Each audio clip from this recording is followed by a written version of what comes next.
hoy en la casa del Señor. Ya le dieron la bienvenida a Carlos. ¿Dónde está Carlos ya? Ah, bueno, ahí estamos. Familia Pineda. ¿Dónde está la familia Pineda? Allá están los hermanos Adriana Barrientos. ¿Dónde está Adriana? Ah, ya está Adriana. Y Jorge Osmal. A lo mejor hay que bienvenido a la casa del Señor. A lo mejor hay otros que no se registraron, pero de todas maneras les damos la más cordial de las bienvenidas. Esta es la casa del Señor y aquí todo el mundo es bienvenido. Estamos tratando la manera de enfocarnos en un trabajo, por demás está decirlo, difícil, pero no es imposible. Este año vamos a trabajar bajo el lema diseñados para una misión, 1 más 1. Todo el trabajo que vamos a realizar, lo vamos a realizar enfatizando este lema, que para cada quien debe ser un privilegio participar de esta misión gloriosa como lo es la de extender el Evangelio de Jesucristo. Así que yo voy a pedirles a ustedes que abran su Biblia en el capítulo 5 del libro de los Hechos. Hechos capítulo 5.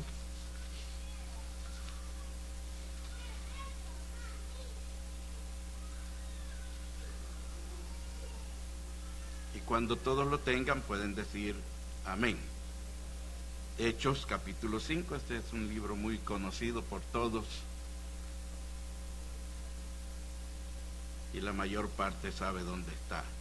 Pero para los que no saben, para que se les haga más fácil, está entre Génesis y Apocalipsis.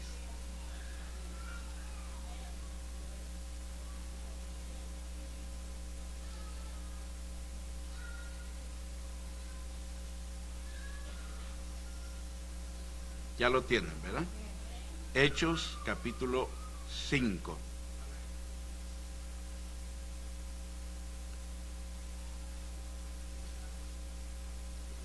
Miren lo que dice la palabra del Señor en esta mañana. Esto no necesita ni explicación porque está bien claro el mensaje que quiere inculcarnos el Señor en el corazón, plasmarlo en nuestra vida y que nosotros nos interesemos en nuestra misión como cristianos, como hijos de Dios que somos. Voy a leer la historia para no entrar en muchos detalles durante el sermón. Dice la palabra del Señor, voy a leer desde el versículo 12, capítulo 5 de Hechos, versículo 12. Esta escritura está inmediatamente después de aquel acontecimiento de Ananías y Zafira. Yo creo que ustedes ya lo vieron allí en su Biblia. Al nomás abrir el capítulo 5, usted ve allí que dice Ananías y Zafira. Una historia, por demás está decirlo, tenebrosa. Tenebrosa porque se trata de dos muertes, dos personas que murieron por haber tratado de mentirle al Espíritu Santo de Dios. Todos debemos de saber que el Espíritu Santo es una persona. Aunque nosotros le decimos la tercera persona de la Trinidad, pero aquí no hay rangos. El Padre, el Hijo y el Espíritu Santo son la misma esencia. No hay primeros, ni segundo, ni tercer lugar. No hay presidente, vicepresidente, ni vocal. No hay director, ni subdirector, ni vocal. Aquí el Padre, el Hijo y el Espíritu Santo es una misma esencia. Entonces, inmediatamente después de que ocurrieron estos hechos insólitos, dice la palabra del Señor que por la mano de los apóstoles, versículo 12 ya, por la mano de los apóstoles se hacían muchas señales y prodigios en el pueblo, y estaban todos unánimes en el pórtico de Salomón. De los demás, ninguno se atrevía a juntarse con ellos, mas el pueblo los alababa grandemente. Y los que creían en el Señor aumentaban más, gran número así de hombres como de mujeres, tanto que sacaban los enfermos a las calles y los ponían en camas y lechos, para que al pasar Pedro, a lo menos su sombra cayese sobre algunos de ellos. Y aún de las ciudades vecinas, muchos venían a Jerusalén trayendo enfermos y atormentados de espíritus inmundos, y todos eran sanados. Entonces, levantándose el sumo sacerdote y todos los que estaban con él, esto es, la secta de los saduceos, se llenaron de celos y echaron mano a los apóstoles y los pusieron en la cárcel pública. Mas un ángel del Señor, abriendo de noche las puertas de la cárcel y sacándolos, dijo: id, y puestos en pie en el templo, anunciad al pueblo todas las palabras de esta vida. Habiendo oído esto, entraron de mañana en el templo y enseñaban. Entre tanto vinieron el sumo sacerdote y los que estaban con él, y convocaron al concilio y a todos los ancianos de los hijos de Israel, y enviaron a la cárcel para que fuesen traídos.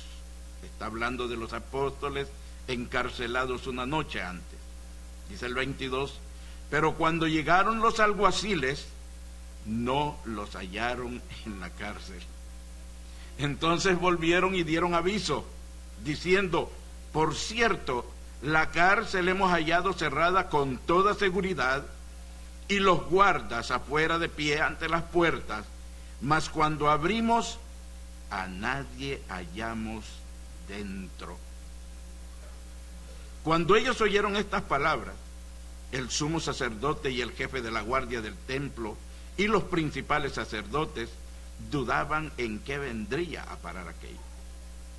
Pero viniendo uno, les dio esta noticia: he aquí los varones que pusisteis en la cárcel están en el templo y enseñan al pueblo.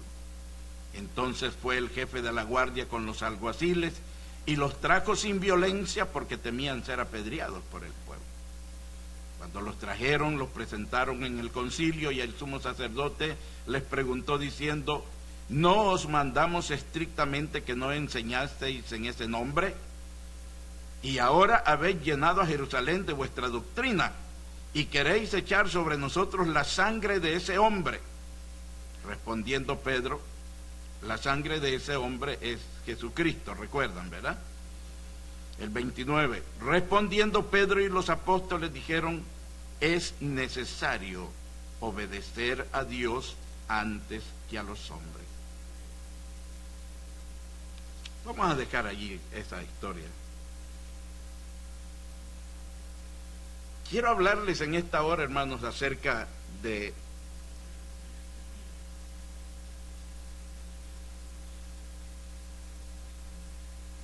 cómo prevalecer ante la oposición. Cómo prevalecer ante la oposición. Escogí esta porción bíblica, hermanos, porque cada uno de nosotros creo que ya tiene el enfoque correcto mediante hemos escuchado durante cada servicio, durante cada culto, ya sea de damas, de hombres, de mujeres, de jóvenes, hemos escuchado cómo cada uno de ellos ha tratado la manera de que la iglesia se envuelva en este trabajo maravilloso como lo es la propagación del Evangelio de Jesucristo.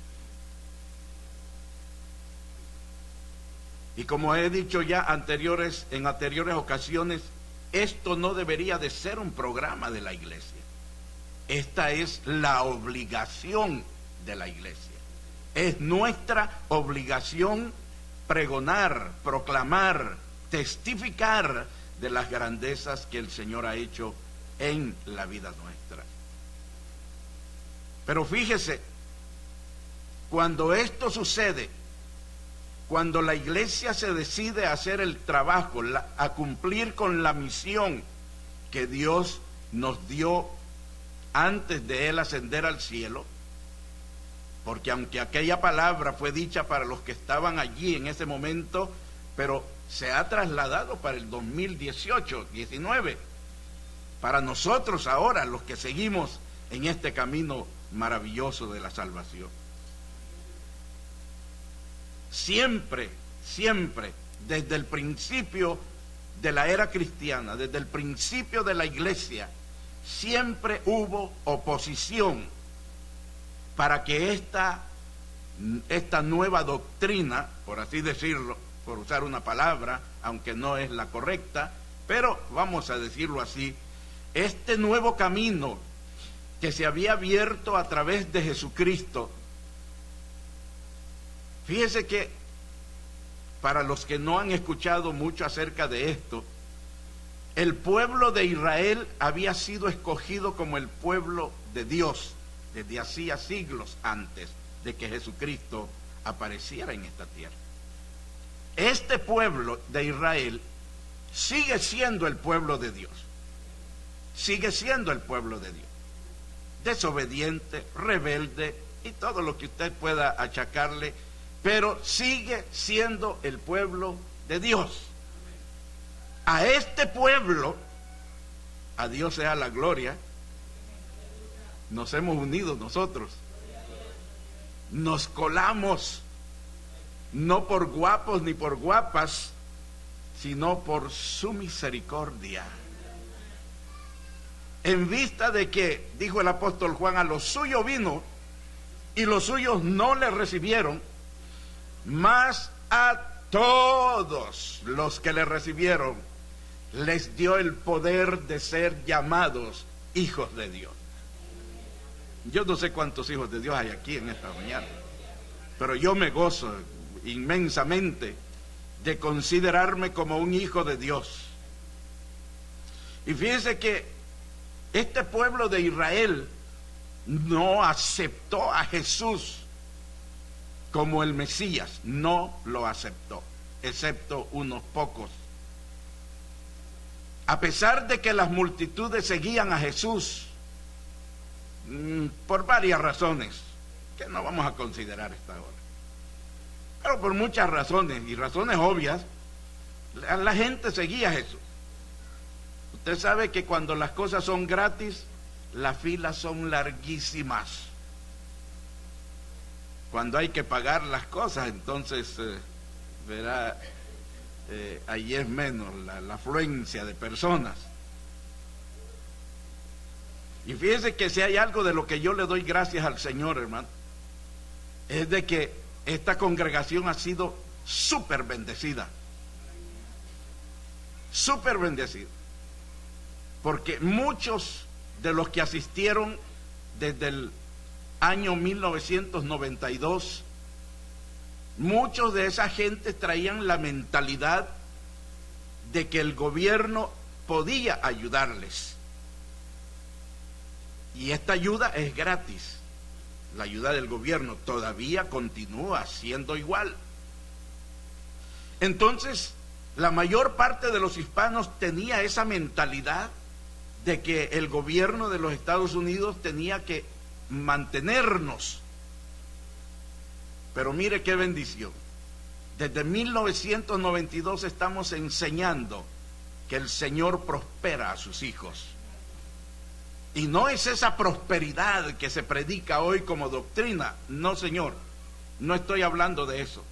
Pero esta iglesia es un testimonio viviente del poder del Evangelio de Jesucristo. Porque los que aprendieron, los que vinieron desde 1992, vinieron aprendiendo y absorbiendo la palabra del Señor, que el que no trabaja, pues no coma. Entonces, pero esta gente se metió en el camino, se metió y poco a poco, algunos tienen 20 y pico de años de pertenecer a esta congregación y todavía somos malos.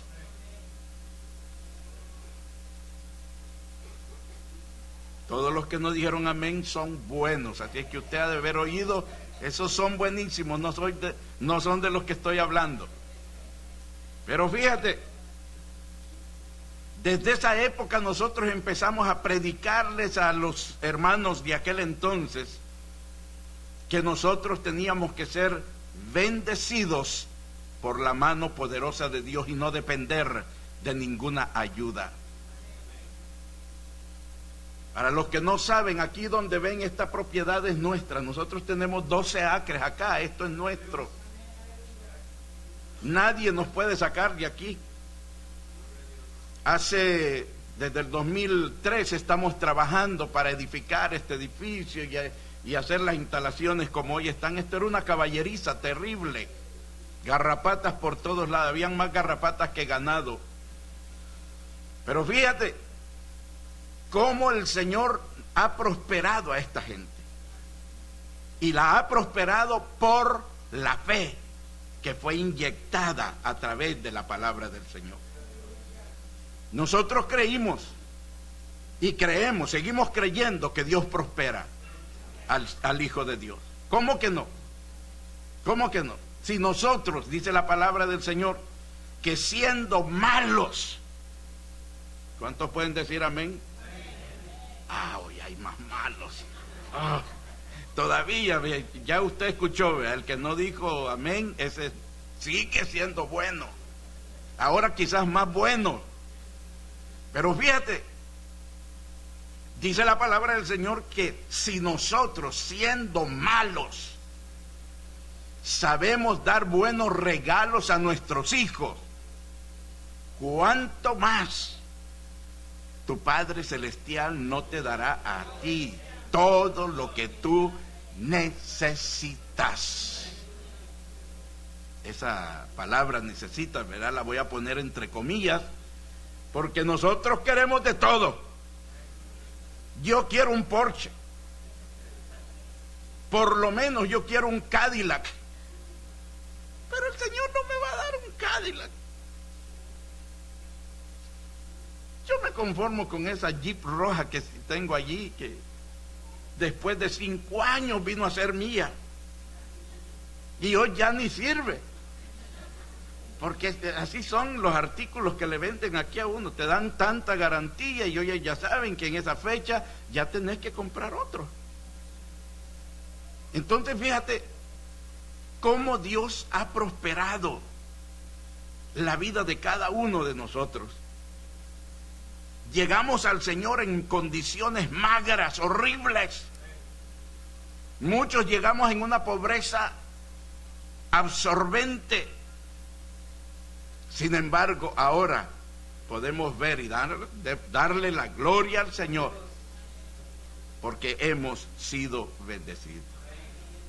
Y eso se debe única y exclusivamente al poder del Evangelio, porque el Evangelio es poder de Dios, hermanos. El Evangelio es poder de Dios, dije.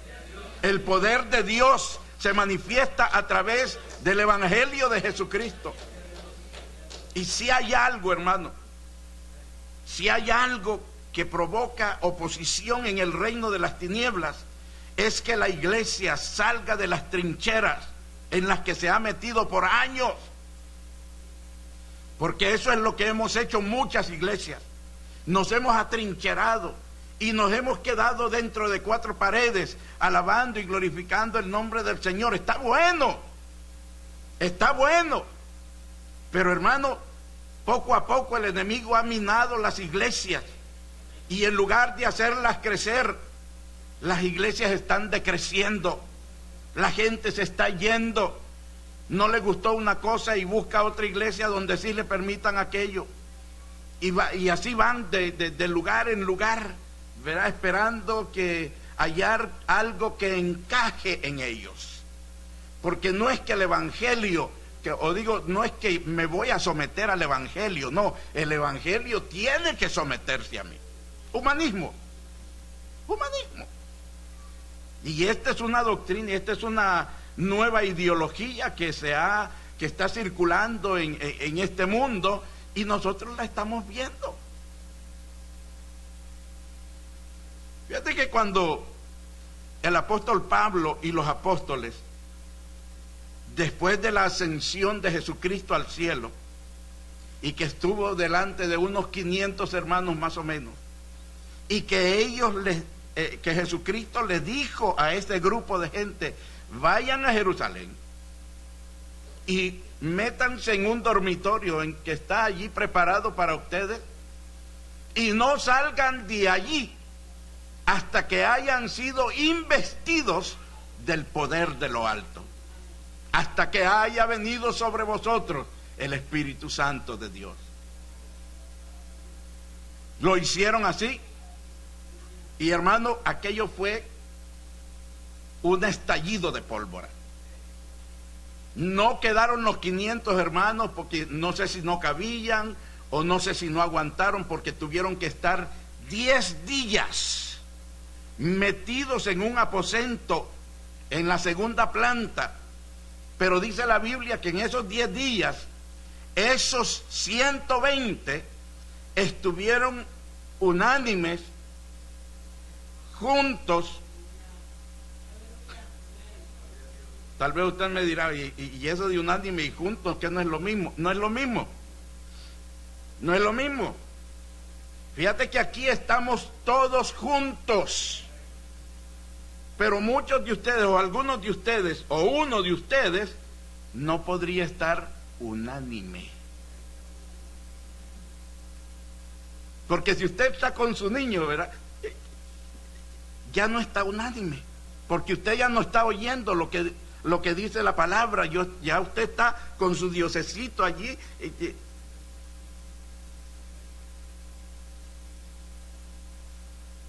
Y entonces, esta gente que se metió en ese dormitorio, en la segunda planta, dice la palabra del Señor que soportaron los 10 días estando unánimes, juntos, en oración. En oración. No sé si comían, la Biblia no dice, pero no salieron del aposento, no salieron de ese dormitorio. A los 10 días exactos, algo sobrenatural sucedió.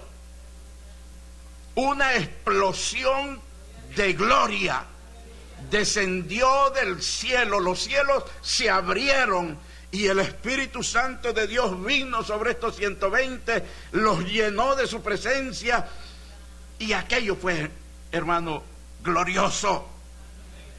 Tan glorioso que la gente de los alrededores oía la algarabía, oía el alboroto, digámoslo así, en el lugar ese, y dijeron: vamos a ver qué es lo que pasa. Y empezaron a llegar a los contornos de aquel lugar, y se empezaron a dar cuenta que aquellos estaban en otra dimensión. Aleluya.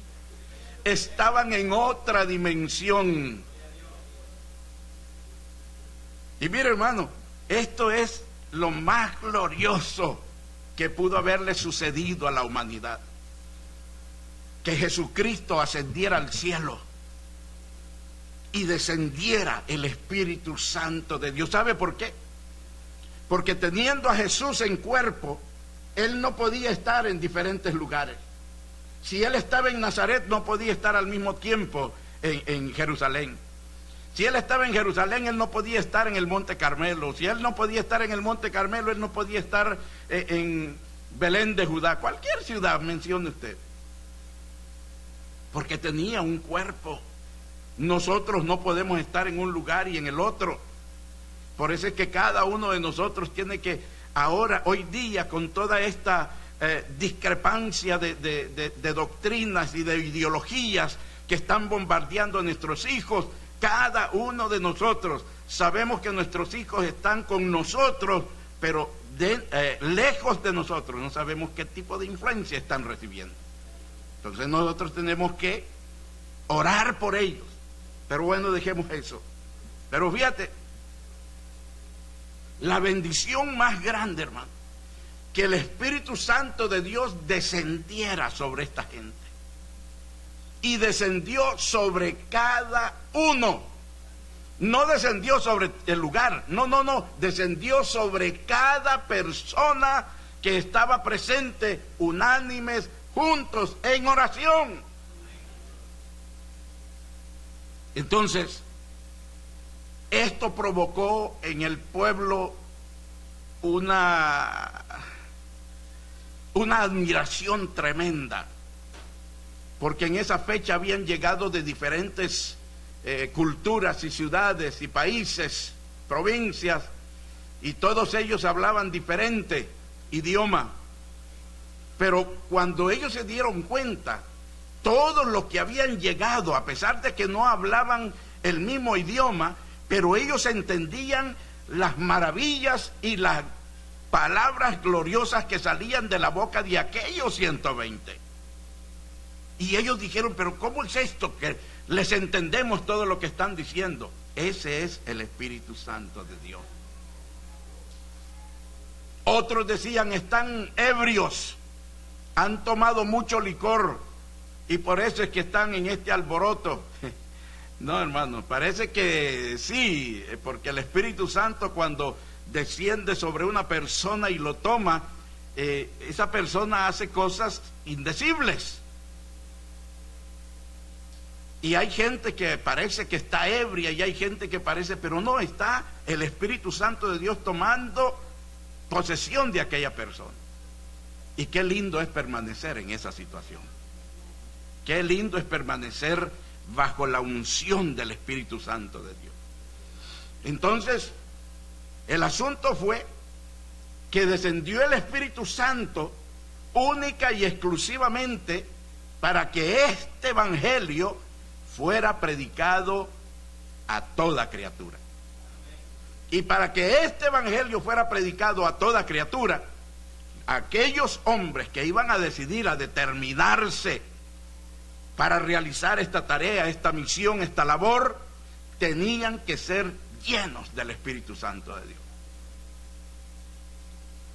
Cuando Pablo y los apóstoles salieron para predicar el evangelio, hermanos, se enfrentaron con un mundo lleno de inmoralidad. Había una disipación, había una licencia para pecar horrible. Y esto, cuando ellos se dieron cuenta de que tenían que pelear contra todas estas filosofías humanas, tenían que pelear contra todas esas religiones de los griegos, de los medos, de los persas, que habían sido anteriores imperios que habían dominado esas tierras, se dieron cuenta que había muchas formas, muchas variadas religiones que ellos tenían que afrontar y combatirlas con el evangelio de Jesucristo. No fue tan fácil, porque la oposición fue cruel en aquel entonces. Habían más religiones que nunca en aquel entonces. Cuando el apóstol, cuando Lucas, el doctor Lucas, escribió uno de los capítulos del libro de los Hechos, dice que cuando estos apóstoles llegaron a predicar a Atenas, y no solo vieron la idolatría, y no solo vieron el pecado de los atenienses o de los griegos, sino que vieron la multitud de religiones y filosofías en las que ellos creían, porque ese fue el tiempo de aquellos grandes, los 7 sabios que nosotros estudiamos en la historia universal, en los colegios, Esopo, Aristóteles, Epicurio, etcétera, etcétera. Cuando ellos se dieron cuenta de eso, dice la palabra del Señor, dice por testimonio de Pablo, que su espíritu se enardecía viendo a estas ciudades entregadas a la idolatría. Y lo que sucedía en aquellas ciudades de Atenas, de Grecia, perdón, también sucedía en todo el resto del Imperio Romano, incluyendo la ciudad de Corinto, donde también tuvieron que ir y se dieron cuenta que allí los corintios adoraban a una diosa que se llamaba la diosa de la fertilidad.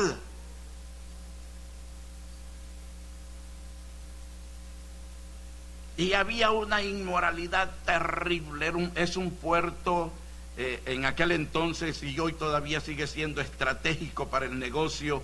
Los barcos llegaban allí a los muelles y allí descargaban, y bueno, había una serie de transacciones a través de esa ciudad tremenda.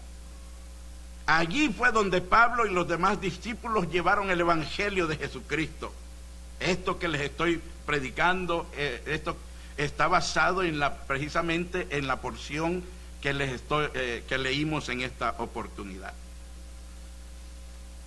Ellos tenían la convicción de que esto no era una oferta más. Por eso se iban a jugar la vida misma, si era necesario, pero ellos iban a predicar el Evangelio, porque se trataba de algo distinto de lo que todos aquellos pueblos, de todo lo que las ciudades aquellas profesaban. Esto que iban a predicar ellos era mucho más poderoso que cualquier religión.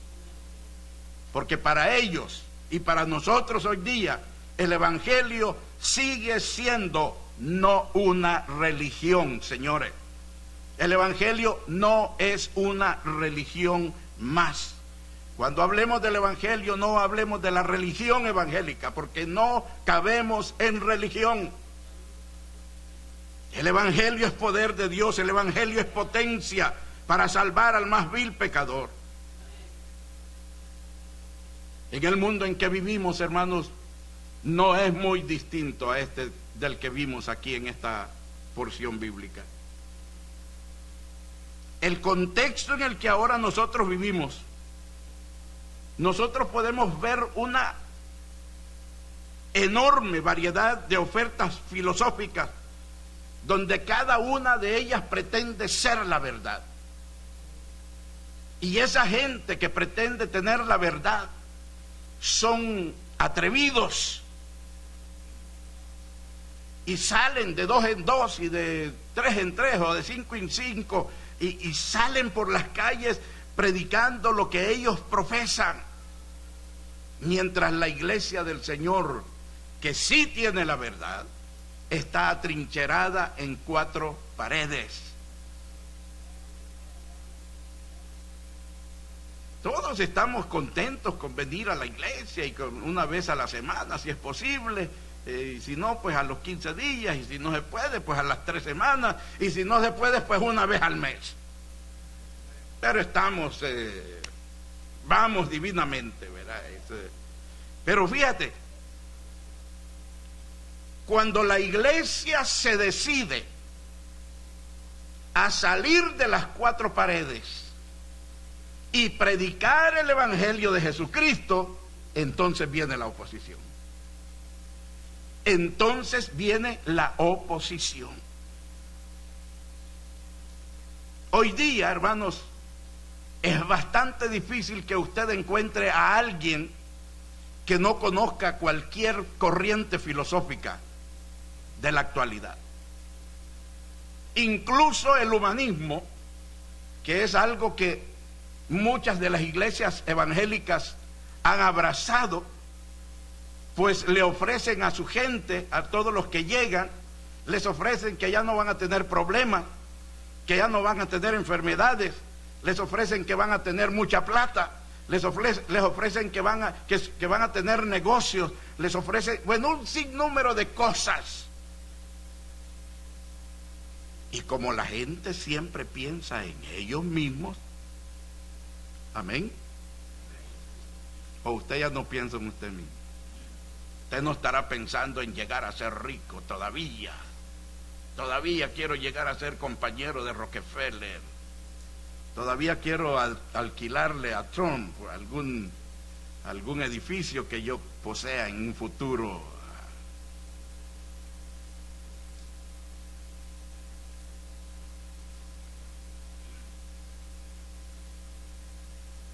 Este mundo en el que estamos viviendo hoy, hermano, un mundo relativista y pluralista, esa corriente de la relatividad, ¿verdad?, le hace creer a la gente: si te sientes bien, hazlo. ¿Cuál es el problema? ¿Cuál es el problema? Si te sientes bien, hazlo, no importando lo que sea.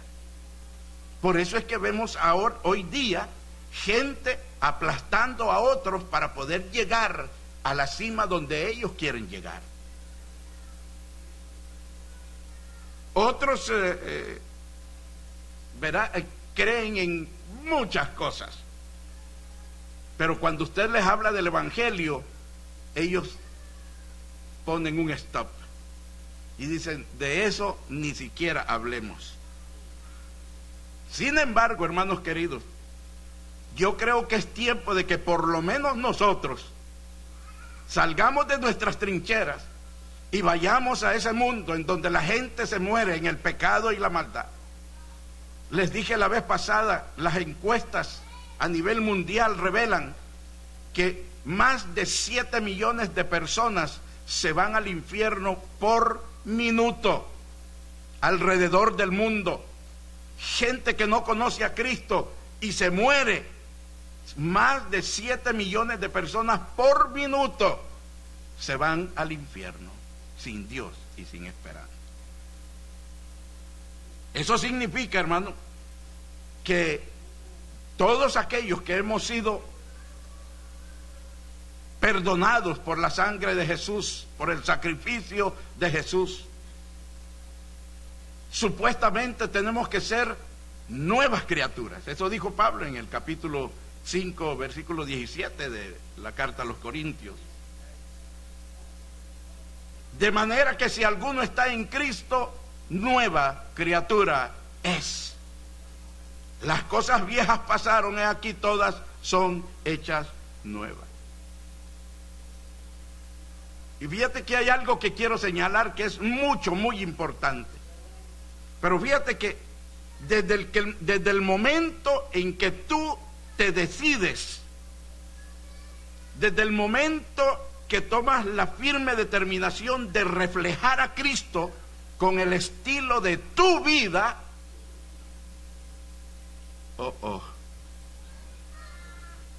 ¿escucharon eso, verdad? Desde el momento que usted tomó la firme decisión, determinación de reflejar a Cristo con tu estilo de vida y con tus palabras, la oposición se aparece. Nadie la invita, pero la oposición va a aparecer. ¿Sabe por qué? Porque cuando la iglesia entiende que ganar almas para el reino de los cielos es beneficioso aún para nosotros, porque dice el proverbista que el que